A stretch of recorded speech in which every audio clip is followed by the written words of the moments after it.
nyakubahwa nkenguzamateka, nyakubahwa waje userukiye buramatari intazi yacu ya Cibitoke, ukaba ujejwe imibano imico kama, nyakubahwa umuyobozi w'indero mu ntara nziza yacu ya Cibitoke, nyakubahwa ujejwe antene ya INSS mu ntara nziza yacu ya Cibitoke, nyakubahwa urongoye komine nziza yacu ya Mabayi, nyakubahwa wese muvyagiye ngaha, umwe wese mutwahiro Imana yamuhaye, tugire amahoro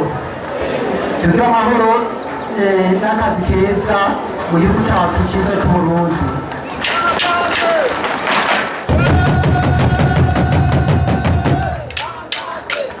Kuri uyu munsi w'igerekerezo rya mbere ukwezi kwa Rusama umwaka wa 2023, iteka ntangere kuba twese tushikiriye dukomeye kandi turi mu mahoro.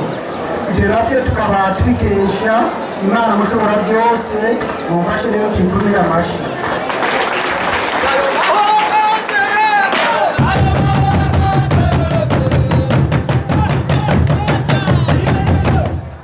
Nagomba kandi mfate kano kanya ku izina ry'abakozi bose abahurikiye mu masendika, eka n'abatari muri yo, ngengurukire bimwe bivuye ku mutima abarongozi ba kino gihugu cacu, ingene bamara ntaryo aribo bafata iya mbere mu kuremesha ibirori byo guhimbaza uyu munsi mukuru w'abakozi n'akazi, duhereye kuri nyiricubahiro umukuru w'igihugu cacu gushika ku barongozi bo hasi.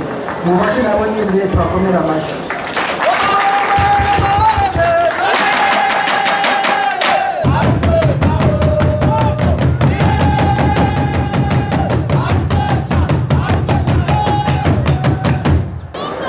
Uyu munsi twibuka imfungwa z'abakozi bo mu gihugu cya Leta Zunze Ubumwe za Amerika mu gisagara cya Chicago, aho bagandaguwe ku nyamaswa n'abatari kubagandagura.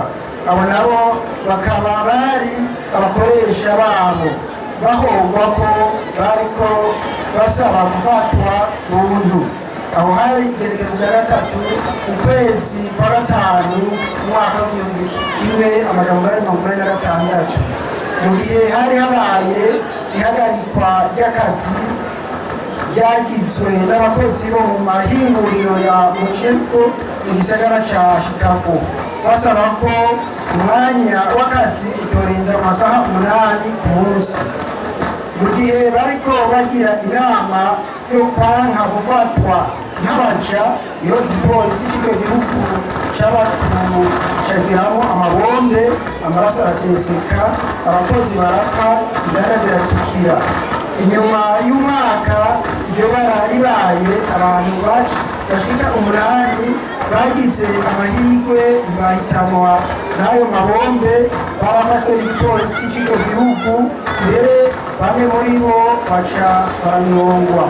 Aho hari igerekerezo rya 11 mu Nyonyo umwaka w'1987. Abo bakozi bafashwe baciye batabwa mu mvuto, imanza ziraba imanza, baza kurutsinda inyuma y'imyaka 6.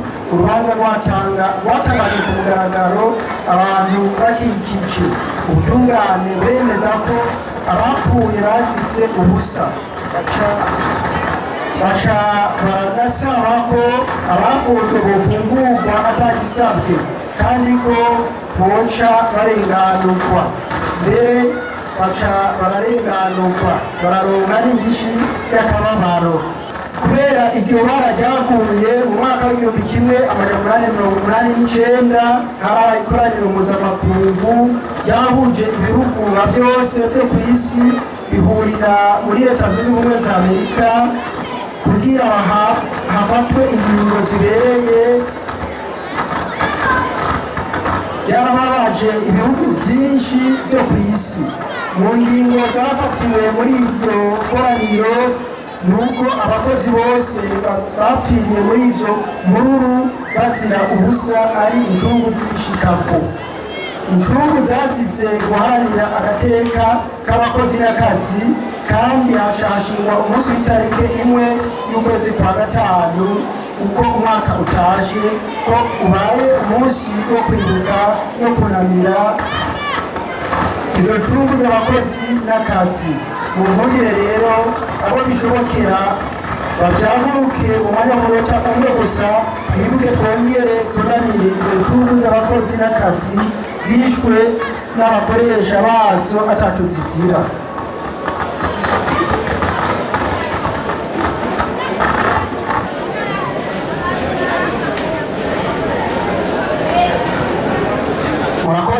murakoze. Uwo munsi rero ni nawo watumye haba amasezerano hagati y'ibihugu byemeza ko abakozi bategerezwa kuronswa akaruhuko rimwe mu ndwi, hanyuma uwo munsi nawo w'itariki imwe y'ukwezi kwa gatanu uko umwaka utaje ukaba umunsi w'akaruhuko kandi umukoresha ategerezwa kuwuhembera umukozi wese. Nico gituma rero twama duhimbaza umwaka utashe umunsi mpuzamakungu wahariwe abakozi n'akazi. None ikigwa twokura muri ibi twumvise ni ikihe? Nuko habaye kuduha agaciro umugwi ugize abakozi gushika aho bahagarika akazi, abakoresha babo nabo baca bafata ingingo yo kubazimanganiriza ubuzima. Inyuma yo gusesa amaraso biciye mu mabombe haciye haba gufata abaserukira abakozi mbere hamwe baca barabamanika, abandi babata mu mvuto kandi ataco bazira. Aho kumva ko hakenewe ibiganiro hashigwa imbere ingimba icyo twita mu rurimi rw'igifaransa demonstration de force. Ni nacyo gituma twasaba leta n'abakoresha bakumva icyo ari cyo ibiganiro mu kazi n'inyungu bizana, kwibaza ko mu kazi inyishu zitorwa n'igipolisi canke igikenye c'abakoresha nk'uko vyama vyabaye mu bisata bimwe bimwe vy'akazi, kuba ari ukwihenda kandi kuba ari uguhonyanga amategeko. Agateka k'abakozi tutirengagije ko iyo ngendo isubiza inyuma umwimbu ikabuza n'igihugu gutera imbere. Muhundire banyakubahwa mwese nabaganire ivyerekeye amasendika. Sendika n'ishirahamwe ryigenga ryamaho ritunganywa hisunzwe amategeko n'ingendo ya demokarasi, rigashirwaho n'abakozi iyo ari sendika y'abakozi canke n'abakoresha iyo sendika y'abakoresha. Sendika rero zavutse kubera ibibazo abakozi baba bagira mu kazi kabo ka misi yose. Bityo rero muri iryo huriro ry'abakozi bagashobora kwigira hamwe ivyo bibazo biba byashikirijwe n'abakozi bene wabo.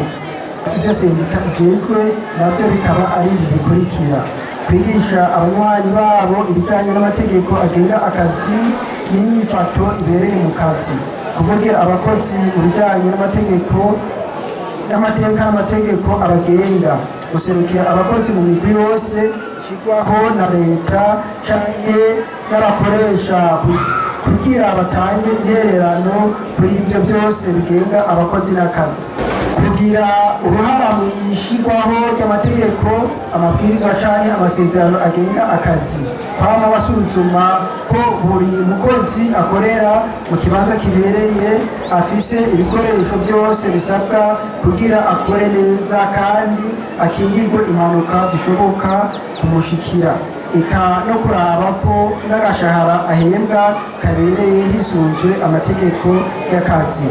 Kwamana ntaryo baca imbere mu bikorwa biteza imbere igihugu nko gushinga ibigega byo kubika no kuguranana, gushinga amakoperative, amashyirahamwe afasha abakozi kwivuza n'ibindi. Ikindi twoshikiriza ni uko amasendika atari imigambwe, naho hari abagomba guhuvya abandi ngo amasendika ni imigambwe itavuga rumwe n'ubutegetsi. Sendika ziharanira inyungu z'abakozi n'akazi gusa, aho imigambi nayo iharanira ibyicaro n'inyungu za politiki.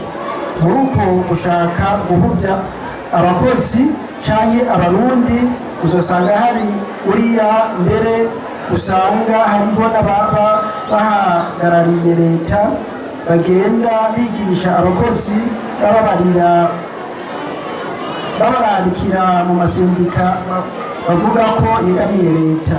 Iyo rero dusanze umukoresha kanaka canke userukira leta kanaka ariko ahimiriza abakozi ngo ca muri sendika iyi canke iriya, usanga niwe ariko atanga insiguro za sendika bakwiye kwinjiramo, aba ariko arahonyanga amategeko.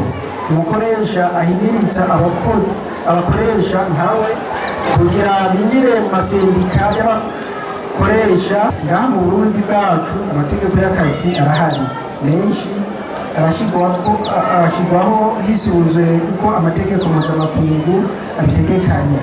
Aha mu gihugu cacu turafise uburorero bugaragaza ko hari abakoresha bamwe bamwe bafise ya ngendo y'abakoresha bo muri Leta Zunze Ubumwe za Amerika bo mu myaka y'imbere y'1889 yo gutoteza abaserukira abakozi. Turafise abakoresha bafungisha abaserukira abakozi ku mvo zidafashe canke bakabirukana atakindi bazira atari uko bashikiriza ivyiyumviro by'abakozi. Abantu nk'abo nabo gushengezwa kugira bagaruke ku murongo, nayo ahandi ho nta kamaro, kuko umwaka utashe twokwama tugira umunsi mukuru nk'uyu kandi turi mu gihugu tuvuga ko kigengwa n'amategeko. Duhora tubona kandi n'ababa bahagarikiye imigambwe hamwe na hamwe bivanga mu bijanye n'itunganywa ry'amasendika. Byaragaragaye aho habaye abahagarariye imigambwe mu ntara canke mu makomine, aho ari bo batumako abanywanyi babo bo mu gisata iki canke kiriya, bakabagirisha inama yo kubategeka ko bategerezwa kwinjira muri sendika kanaka. Si ikinyegezwa, ivyo byarabaye mbere, bamwe bakanababwira ko batakurikije ingingo bahawe ko baca babakura no mu mabanga y'akazi bari bafise amabanga yo kurongora abandi.